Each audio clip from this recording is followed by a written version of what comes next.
Hey everyone, welcome back to my channel. I'm Rachel from Evelyn and Peter, and today I am bringing you the Stony Shore pullover pattern. So this is the sister design to the Stony Shore cardigan that I released back in January, and that was a huge hit. You guys loved it, so I'm so happy that you guys are just as excited for the pullover pattern, and I cannot wait for you guys to be able to make them. So here is what it looks like. Obviously very similar to the cardigan, just in pullover form. You have the same stitch repeat that I did in the cardigan, this really cute bead stitch with the double crochet. I have the neckline is very similar to the trim on the cardigan. You have the same style balloon sleeves, which are so easy to make and also turn out so freaking cute. So it's beginner friendly and same as the cardigan, sizes extra small through 5X. For the pullover, I did use Lion Brand jeans yarn for it, which I think turned out so cute in pullover form. If you made the cardigan, you'll know that I did the Heartland, and if you wanted to use Heartland yarn on this, you can do that as well. It would still look super cute. The yarns are very similar, so you can easily mix and match that if you wanted to. And then a 5mm hook is what I used as well. So if you want to get the kit, it is available on Lion Brand, and the kit comes with all the yarn you need plus the PDF digital download of the pattern. And there's always sales going on for these kits, you guys.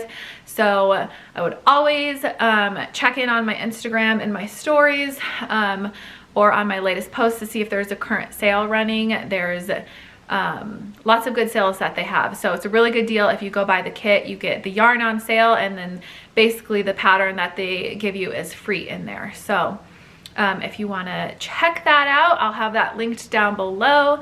And then the pattern is free on my blog, so I definitely recommend following along with the free pattern on my blog as you make your pullover. I'm making a size small in the video, so if you're making a different size, definitely follow along because your stitch counts and row counts will be different.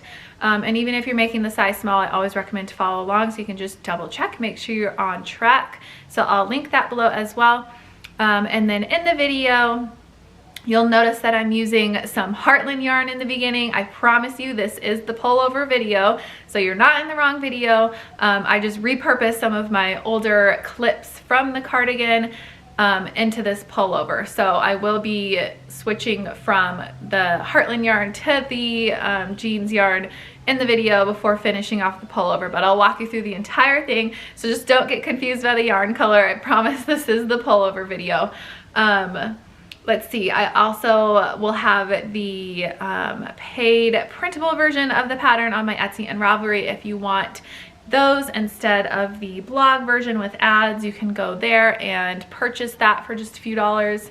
I think that's it, you guys. This is a really simple, fast pattern. I was kind of blown away with how quick it worked up. It was faster than the cardigan, and it was just really fun to make and turned out super cute. I'm really happy with it, and I hope you guys love it just as much as you love the cardigan. So let me know if you have any questions in the comments below. If I don't answer them on here, I recommend emailing me. It's always best to email me if you want a response or pattern help or anything like that.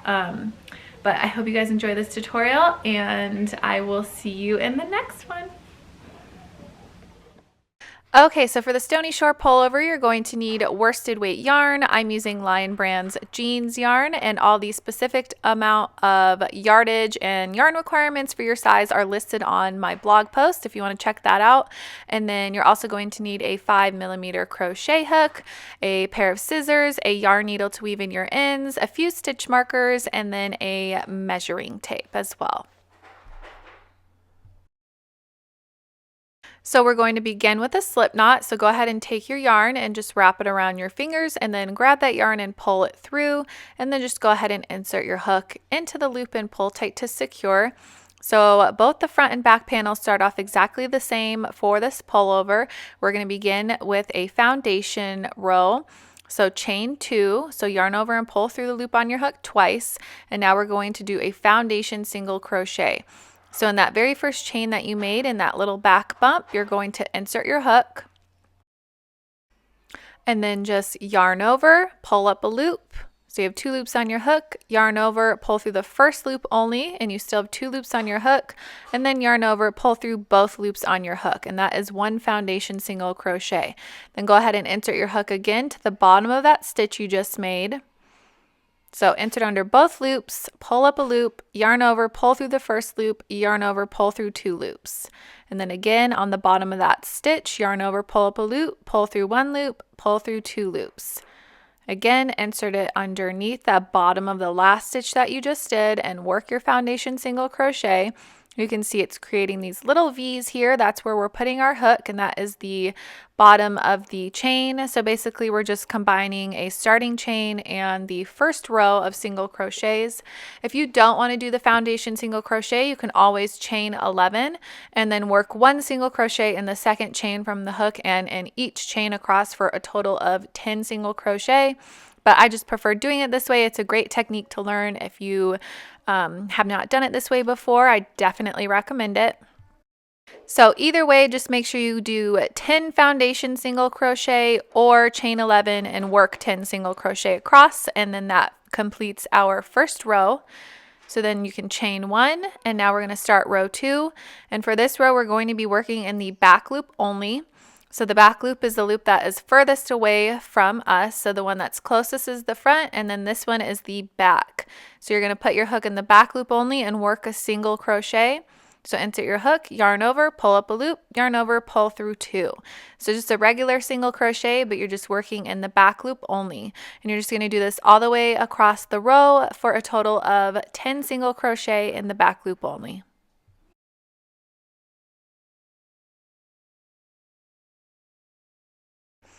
Okay, so that completes row 2, and we have 10 single crochet in the back loop only, and we're just going to be repeating that for the rest of the ribbing. So chain 1 and turn your work, and then that very first single crochet in the back loop only, work a single crochet stitch and do this in each stitch all the way across. So repeat row 2 until you have the correct amount of rows for your size. I'm doing the size small, so I'll have a total of 74 rows, but that will change depending on what size you're making. And for this portion, I'm also just showing you a little swatch because I don't need to show you the entire length because it's exactly the same all the way across. So I'm just going to use this tiny little piece here. Your ribbing will obviously be a lot longer and you'll have the correct amount of rows. Your ribbing will look something like this when you are done, so it'll be a lot wider. So this little piece of ribbing that I'm showing you is exactly the same. It's just not as many stitches. And then I'm going to show you how to do the stitching in the main body of the back and front panel so that you can get that done as well. But this is just a little swatch right here of the ribbing, and now I will show you the stitch and the row repeats that you need to know to make the panel. So again, just make sure you're referencing the pattern so that you can get the right stitch count and row count down for your size. So I'm just going to show you on this little swatch what to do next. So you have the right amount of rows. In my case, I have 74 for the size small. We're going to begin row 1 of the main body of the back panel. So to do that, work your first single crochet into the end of the last row that you just made, and then work a single crochet into the end of the next row, and then a single crochet into the end of the third row. So you're just going to be working one single crochet stitch into the end of each row of your ribbing all the way across. So if you have 74 rows of ribbing, you'll have 74 single crochet at the end of row 1. And because you're not working into actual stitches, you're just working into the ends of the rows. You might have to adjust a little bit where you put your hook. You can put it wherever is most comfortable you think looks best to you. It really doesn't matter as long as you're just getting one stitch per row by the end of row 1. So your stitch count should be the same as your ribbing row count. And again, this is the exact same for both the front and back panel, so you can reference this for both sides. It'll be exactly the same up until we do the neckline area, so just be aware of that. For row 2, you can go ahead and turn your work. And you're going to start by chaining 3, and this chain 3 does count as a double crochet for this row and for the rest of the rows through your pattern. So the chain 3 does count, so we're going to skip the stitch that it comes from and go to the next stitch. So after you chain 3, work a double crochet in the very next stitch. And now we're going to be doing our little bead stitch around the post of the double crochet stitch that we just made. So we'll be putting our hook from front to back around this post and working our stitch around it. So yarn over, put your hook around the post, yarn over, pull up a loop. You have 3 loops on your hook. Yarn over, put it around the post again, yarn over, pull up a loop, yarn over, around the post again, yarn over, pull up a loop. You should have 7 loops on your hook. Then you're going to yarn over and you can pull through the first 6 loops on your hook, leaving 1 loop on there. So you have a total of 2. And then yarn over and pull through the final 2 loops, and that is 1 bead stitch that we just made. So after that, you're going to skip the next double crochet. You're always going to skip right after the bead stitch and work a double crochet into the stitch following it. So skip a stitch, work a double crochet, and then we're going to do another bead stitch. So the same exact thing, yarn over around the post, yarn over, pull up a loop, yarn over around the post, yarn over, pull up a loop, yarn over around the post, yarn over, pull up a loop, yarn over, pull through the first 6 loops on your hook, and then yarn over and pull through the final 2 loops to complete that bead stitch. And then again, every time you make a bead stitch, you skip the stitch right after it and work a double crochet into the following. So you're just going to repeat this all the way across the row. So work a double crochet and a bead, skip the next stitch, and then just repeat that all the way across. And I'll show you what to do when we get to the end of the row and how to finish that off and turn for row 3. Okay, so once you get to the end of the row and have 2 stitches remaining, we are going to skip that stitch after the bead that we just did and just work a double crochet in the final stitch. So insert your hook into the last stitch, work your double crochet, and that completes our second row. And if you're making a size small, you should have 36 little bead stitches across. And then of course, all the other sizes are listed in the written pattern if you want to double check your stitch count. And this row 2 that we just did is going to be part of our stitch repeat and our row repeat for the rest of the sweater. So after you finish row 2, we're going to do row 3, and then after that it's just a row 2 and 3 repeat. So for row 3, chain 3, and again this counts as 1 double crochet, so it's always going to count as a 1 double crochet for row 3 as well, so for both rows 2 and 3. So skip that stitch that we have the chain 3 and work your first double crochet into the very next stitch. And then for this row, you're just going to be double crocheting all the way across. So yarn over, insert your hook into the stitch, yarn over, pull up a loop, yarn over, pull through 2, yarn over, pull through the final 2, and that is 1 double crochet stitch, and do this all the way across until you reach the end of the row.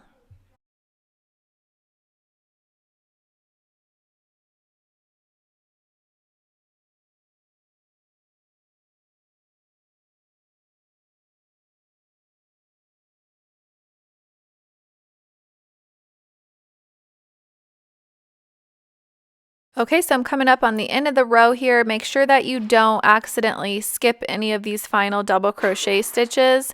So our last double crochet will be into the top of the chain 3 from row 2, because that chain 3 counts as a stitch. So don't forget to work your last double crochet into that one. And then that completes row 3. And after row 3, if you're making a size small, you'll have 74 double crochet.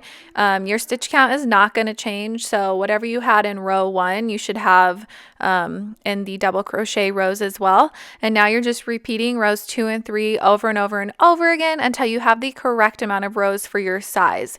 So for the size small, I am going to be doing a total of 35 rows, just repeating rows 2 and 3. So our next row will be a bead stitch row, and then the row after that will be a double crochet row, and you just repeat that over and over until you have the correct amount for your size. So again, all of the row counts are listed in the written pattern, so make sure you reference that because they'll be different for each size depending on which one you're making.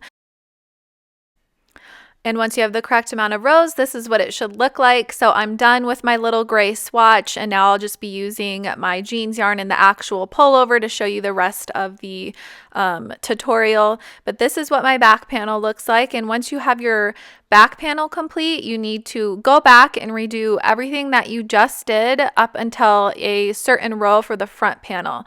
So for the front panel, you're going to repeat all of the ribbing for your size and then repeat all of the rows up until row 31 for the small, which is when we're going to be splitting the neckline. So you don't want to make it all the way as long as the back panel. You're going to be a few rows shorter than the back panel for the front panel. So make sure that you accidentally don't go too far. But for the size small, you're going to stop at row 30. So once you make the ribbing and rows 1 through 30 of the front panel, after you complete the back panel, we're going to come back here and do the neckline on the front panel.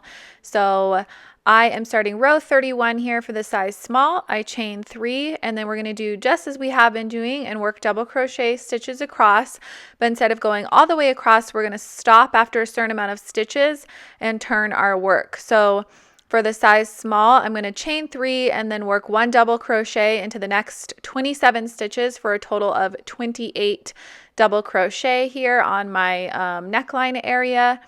And it's going to be different for each size again, so make sure you just go and check that. And now we are starting row 32 for the size small. And for row 32, it's just a repeat of row 2, which is a bead stitch. So you can just do your regular bead stitch all the way across. So chain 3 and then work 1 double crochet into the next stitch and work your bead stitch and skip a stitch and repeat all the way to the end. So this is just a regular repeat of row 2. You don't have to do anything special here. Just work all the way across to the end. So for the end of row 32, I have a total of 13 beads, and now we're just going to chain 3 and turn our work. So this is where we're going to do a little bit of shaping in row 33 for the size small. So once you chain 3, you can work 1 double crochet into the next 22 stitches all the way across until you have 5 stitches remaining at the end of your row. So go ahead and do your chain 3 and work 1 double crochet into the next 22 stitches for a total of 23 double crochet. And then you can see here I have 5 stitches remaining. Don't forget that chain 3 at the end counts as a stitch. So don't miss that as you're working. And now we're going to be doing some decreasing in these final stitches. So in the next 2 stitches, you're going to yarn over, insert your hook into the next stitch, yarn over, pull up a loop, yarn over, pull through 2, yarn over, insert your hook into the following stitch right after that, yarn over, pull up a loop, yarn over, pull through 2, and then yarn over, pull through 3. And that is 1 double crochet 2 together, or 1 decrease. And then you're just going to repeat that again, yarn over, insert into the next stitch, yarn over, pull up a loop, yarn over, pull through 2, yarn over, insert into the following stitch, and then finish off that decrease. So we just did 2 double crochet 2 togethers, and we have a chain 3 left, and you're just going to work a regular double crochet stitch into that last stitch of the row.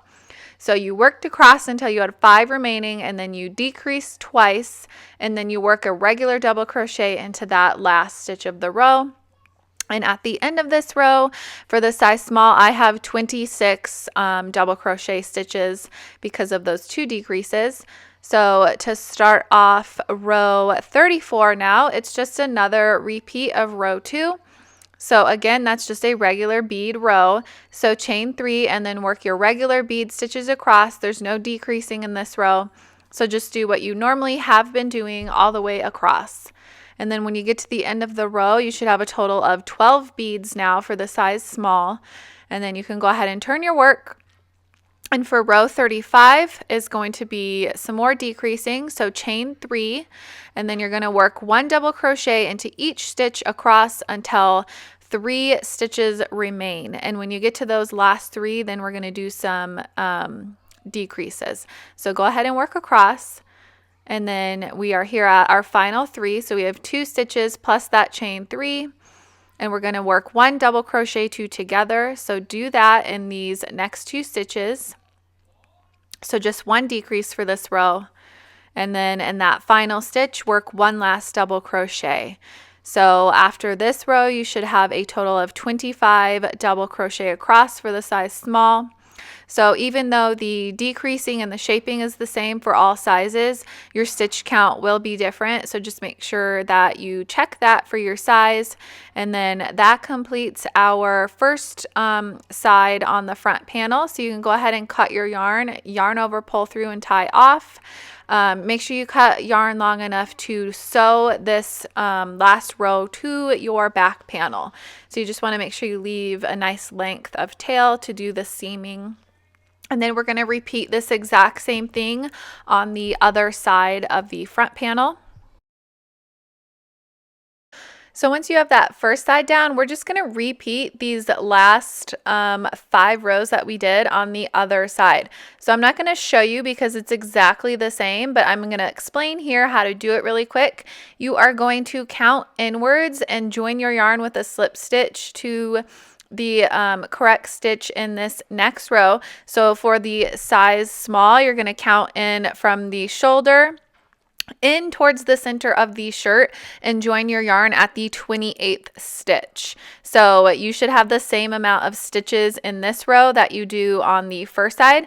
So I count in 28, and depending on your size, it will change. The stitch count will change. So it might be 30 or whatever size you're doing. So you count in to the 28th stitch, join your yarn with a slip stitch, and then chain 3, and then just do your double crochet row as normal. So for that row, you just double crochet all the way to the end. And then you go ahead and turn your work and you do a bead stitch in the next row. That one is normal as well. There's no decreasing, so just bead back across. And then for the third row here at the shoulder is where you're going to be doing the decreasing. And because it's opposite sides, instead of decreasing when you get to the end of the row, it's at the start of the row. So you chain 3, which counts as your first stitch, and then double crochet 2 together twice for this row. You can see it's on this side as well. So you're going to be doing the decreases by the neckline. So make sure you're doing it on the neckline side and not on the outside by the shoulder. So decrease twice and then double crochet across. When you get to the end, you can chain 3 and work your bead stitch back, just a normal bead stitch row. And then for the final row, you're just going to chain 3, work your 1 decrease like we did on the other side, and then double crochet all the way across. So it's just a regular double crochet row, a regular bead row, and then you're going to work your 2 decreases, double crochet across, work your regular bead row, and then work your chain 3, your 1 decrease, and then double crochet to the end, and then just tie off with a long length of tail to sew this side to the back panel as well. So once you have your back and front panel made, now we just have to make the sleeves, and these are going to be exactly the same. So you're going to have to make 2 of these that I'm about to show you. So for the sleeves, we're going to start off the same as we did for the back and the front panel. So that is 10 foundation single crochet. So again, you're just going to chain 2, and then in that first chain, work your first foundation single crochet. And then into the bottom of the stitches is where you're going to be working your foundation single crochets across. And then again, if you don't like doing the foundation single crochets, you can just chain 11 and then work a single crochet in the second chain from the hook and all the way across the row. Just make sure you have a total of 10 single crochet or 10 foundation single crochet when you get to the end of row 1. So for row 2, you can chain 1 and turn your work, and again it's going to be the same ribbing as the front and back panel. So in the back loop only, work a single crochet, and you're going to do this in each stitch all the way across. So 10 single crochets in the back loop only for row 2, and then you're just going to be repeating row 2 until you have the correct length for your size. So I am going to do a total of 28 rows for the size small. And again, this is the ribbing cuff on the sleeves. So it's going to change depending on what size you're making, but for the size small, it's a total of 28 rows. So just work a single crochet in the back loop only across, chain 1, turn your work, and repeat for the correct amount of rows for your size. Okay, so that completes the ribbing for the sleeve, and now we're going to be doing row 1 of the main body of the sleeve. So in this very first row, you're going to work 2 single crochet into it. So at the end of the last row you just made, work 2 single crochet, and then in the next row right after it, work 2 single crochet. And then in the third row, work 2 single crochet. So instead of working 1 single crochet into each row all the way across like you did in the front and back panel, you're going to work 2 single crochet into the ends of each row all the way across for the sleeve. So it's going to look a little bit crazy at first, but just keep going. 2 single crochet into the ends of every single row, so you'll be doubling your stitch count from what your row count was. So at the end of row 1, I have a total of 56 single crochet stitches, and now we are going to begin row 2. So go ahead and chain 3, and then this is just a regular bead stitch row. So you're going to work a double crochet into the next stitch and then work your bead stitch like you have been through out the entirety of the front and back panel. So it's no different. It's just a little bit more crowded for this row. So make sure you aren't skipping more stitches than what you need to. I know the single crochets from row 1 can look a little tight and get a little crowded in there. So just make sure you're not accidentally missing a stitch because that will throw off your stitch count. But just keep going with row 2. And then after that, you're going to do a row 3 repeat, which is just double crocheting across. So at this point, just after you finish this row, repeat rows 2 and 3 over and over and over again, like you have been through all of the panels. So there's no more increasing or decreasing, and this is what it will look like. So I did row 1, which was just increasing in each, and then rows 2 and 3, there's no increasing, and it's just a regular 2 and 3 repeat, just like all the other panels. And I did mine for a total of 21 rows for the size small, but just depending on what size you're making, it will be different. So after that, you can tie off, leaving a long tail, and then you need to go back and repeat that entire thing all over again for 2 sleeves.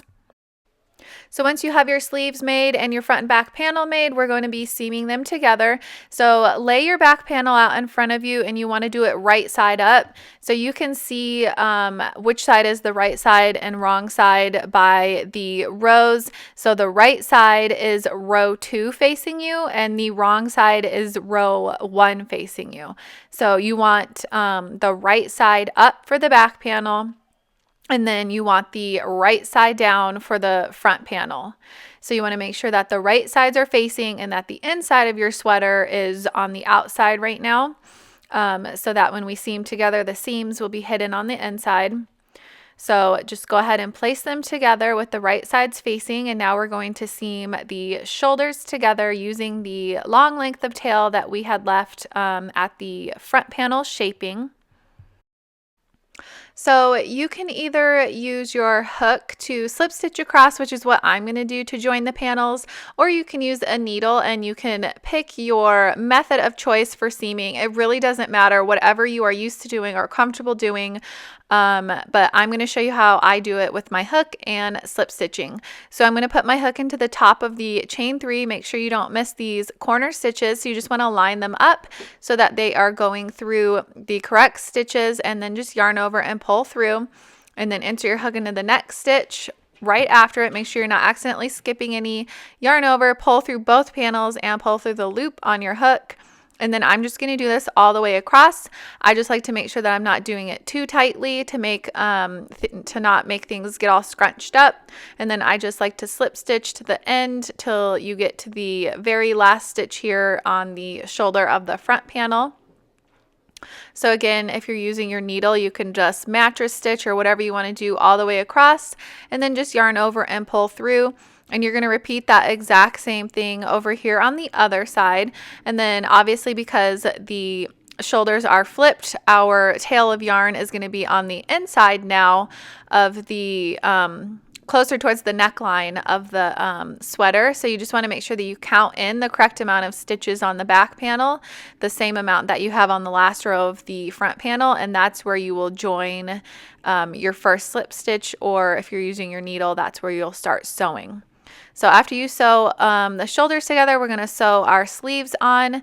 So you want to lay your sweater out in front of you with the wrong sides facing up here. You can see there's my seam, and then I lay my sleeve out lined up next to it. with the same way because we want our seams to be on the same side. So wrong side up.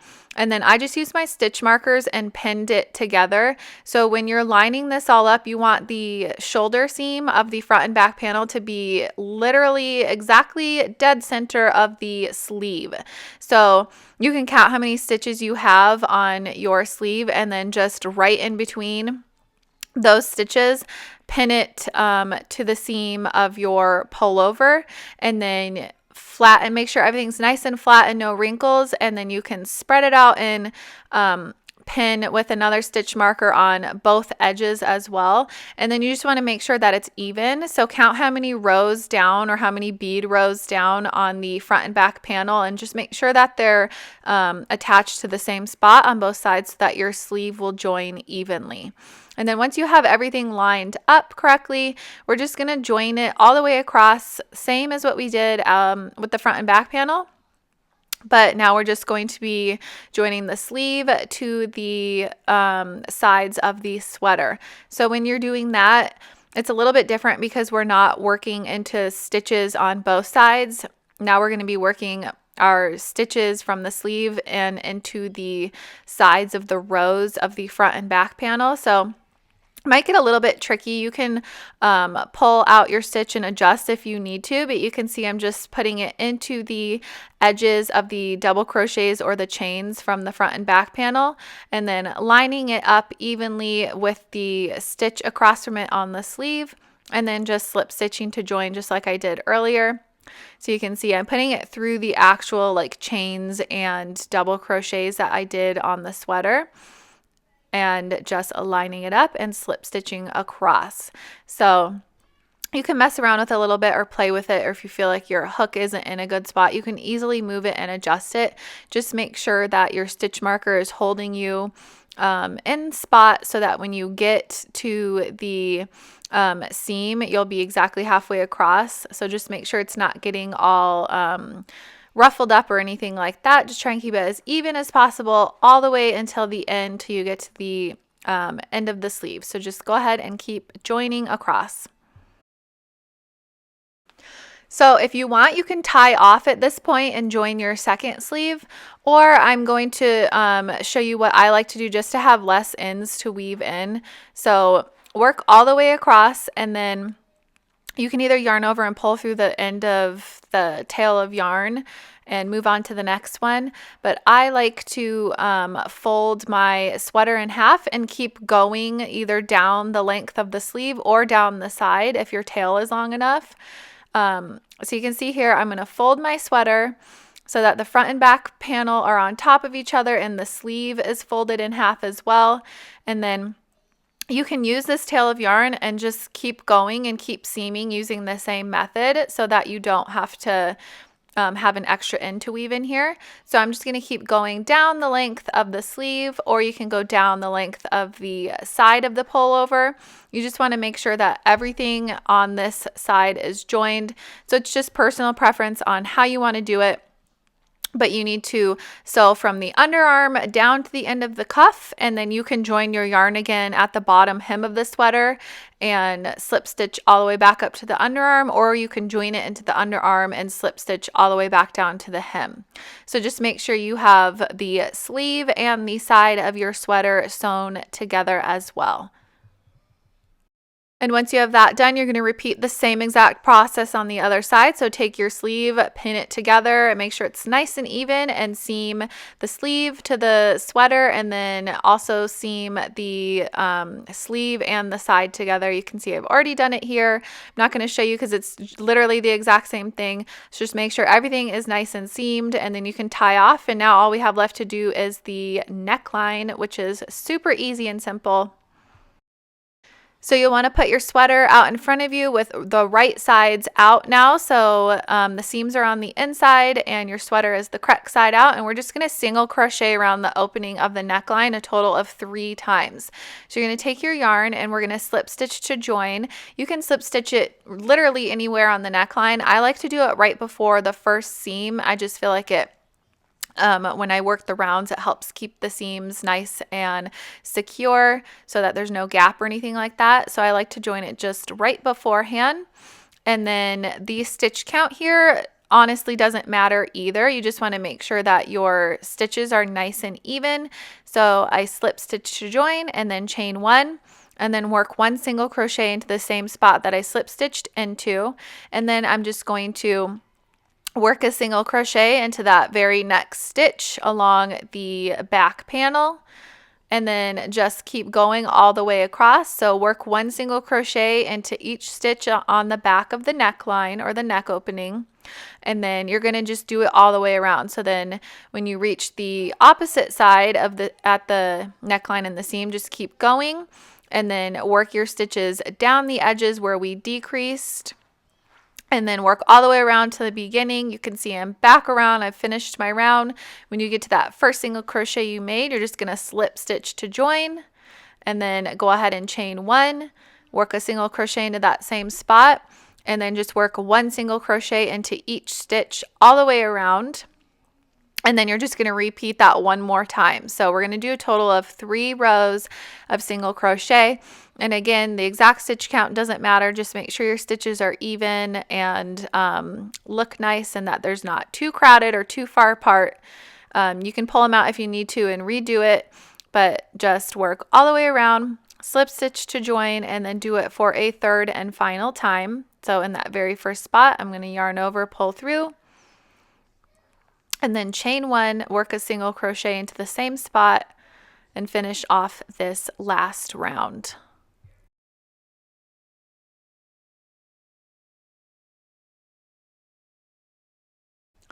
Then once I get back around to the beginning, I'm just going to slip stitch 1 final time and then tie off my work. And then the only thing left that you have to do is to weave in all of your ends.